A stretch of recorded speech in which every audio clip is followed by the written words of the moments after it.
పిల్లలు? ఏంటి పిల్లలు బాగున్నారా? ఏంటంతా 8th క్లాస్ అందరూ బాగా చదువుకుంటున్నారా? ఓకే, ఈరోజు మనందరం కూడా మీ సోషల్ సైన్స్ అంతా కూడా మీకు ఒక అవగాహన ఉంది, అవునా కాదా?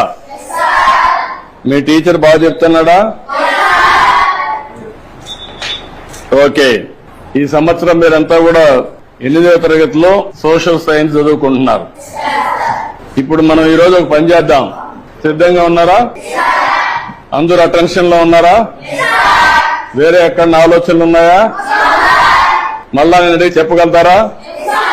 నేను చెప్పింది యాజ్ ఇట్ ఈజ్ మీరు చెప్పాలి, సరేనా? సిద్ధమేనా? ఓకే, మొదటి టాపిక్ ఎవరన్నా హోంవర్క్ చేసుకొని వచ్చారా? చదువుకున్నారా ఈ సబ్జెక్టు? అయితే నేను బ్రీఫ్ గా చెప్తాను, చెప్పిన తర్వాత మీరు ఏదైనా అడిగితే సమాధానం కూడా చెప్పాలి. చెప్తారు కదా? ఓకే, మొదటి సబ్జెక్ట్ వచ్చి మనకు వనరుల గురించి మనకు ఒక చిన్న కథ. మోనా, రాజు తమ ఇంటిని శుభ్రపరుస్తూ వాళ్ళ తల్లితో గడుపుతా ఉంటారు. అప్పుడు ఈ బట్టలు, పాత్రలు, ఆహార ధాన్యాలు, దువ్వెన్లు, తేనె సీసా, పుస్తకాలు చూడండి, వీటిలో ప్రతి ఒక్క దానికి ఉపయోగం ఉంటుంది అనింది. ఎవరు?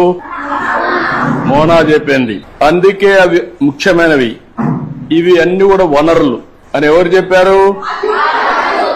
అది అయిన తర్వాత వనరులు అంటే ఏంటి అని రాజు వాళ్ళ అమ్మని అడిగాడు.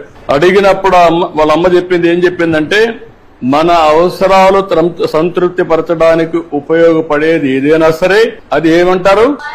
వనరులు అంటారు. మీ చుట్టూ ఒకసారి పరిశీలిస్తే అనేక వనరులు మీరు గమనించవచ్చు. తాగేదానికి ఏం కావాలంటాం? తాగినప్పుడు దాహం వేసింది, ఏం చేస్తారు మీరు?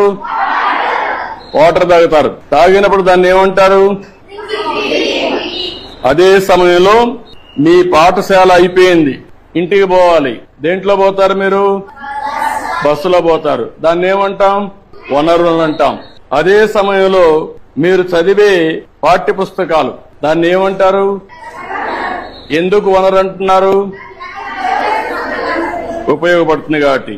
మీ నాన్న ఇంటికి పోతానే మీకేదో తినిబండారం ఇస్తాడు, దాన్ని తాజా కూరగాయలతో కూడా తయారు చేస్తాడు, దాన్ని ఏమంటారు? వనరులు అంటారు. ఎందుకు? ఉపయోగపడుతుంది. నీరు, విద్యుత్, అదే మాదిరిగా బస్సు, కూరగాయలు, పాఠ్య పుస్తకం, ఇవన్నీ కూడా వనరులు. ఇవన్నీ కూడా తయారు చేసినప్పుడు నేరుగా గాని వస్తువులతో తయారు చేస్తారు, అవునా కాదా అని అడుగుతున్నా మిమ్మల్ని. ఇది రావడానికి తయారు చేసే అన్ని కూడా వనరులే. కాబట్టి ఏదైనా ఒక వస్తువు వనరులుగా ఏ విధంగా మారుతుంది అని రాజుకు అనుమానం వస్తుంది. రాజుకు అనుమానం వస్తే వాటికి విలువ ఉన్నప్పుడే వస్తువులు వనరులుగా మారతాయి. ఉపయోగం ఉన్నప్పుడే వనరులు అనుకుంటాం, ఉపయోగం లేకపోతే మనం అది వనరులుగా పరిగణించాం, అవునా కాదా? అంటే విలువ ఉంటేనే వనరులు, విలువ లేకపోతే అది వనరులు కాదనేది మన అభిప్రాయం, అవునా కాదా? అంటే ఈ రోజు మనం గుర్తుపెట్టుకోవాల్సింది, విలువ అంటే వినియోగ అర్హత, ఉపయోగం ఉండాలి విలువ అంటే, అవునా కాదా? అదే సమయంలో మీరు ఒకటి గుర్తుపెట్టుకోవాలి, లోహాలుంటాయి, కొన్ని విలువ కలిగి ఉంటాయి. మీరు ఇంకా చదువుకుంటా ఉంటే, నాలెడ్జ్ని పెంచుకుంటూ పోతే మీకు అనేక విషయాలు తెలుస్తా ఉంటాయి. ఈ రోజు రాళ్లు, రెప్పలుంటాయి, అందంగా ఉంటాయి, దానికి విలువ ఉండకపోవచ్చు, కానీ రెండూ కూడా ముఖ్యమైనటివే. మానవ సహజ వనరుల్లో ఇంకొక విధంగా అవసరాలు తీరుస్తాయి. ఇప్పుడు రాయి ఉంది, మీకు ఉపయోగపడదు, కానీ రాయి వల్ల ఏమవుతుంది? కంకర తీస్తారు, అక్కడ కూడా ఉపయోగపడుతుంది.